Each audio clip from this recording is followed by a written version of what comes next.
श्रावणाचा संबंध श्रवणाशी आहे बरं.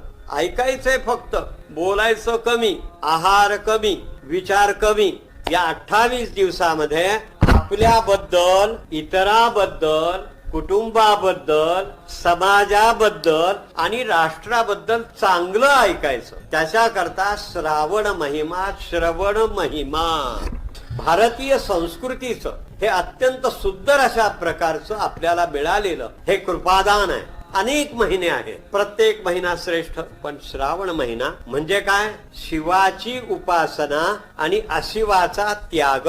शिवाची उपासना करायची. आता उपवासाचं महत्व आहे. आहार कमी. श्रावण महिन्यामध्ये सगळी ही पृथ्वी अत्यंत सुंदररित्या भरलेली असते. जलधारांनी संबंध या पृथ्वीला जे आहे, हा वरुणराज जो आहे हा नाहून घालतो. त्याचं कारण फार सुंदर आहे. शिवाला जलधारा प्रिय आहे, बाकी काही नको.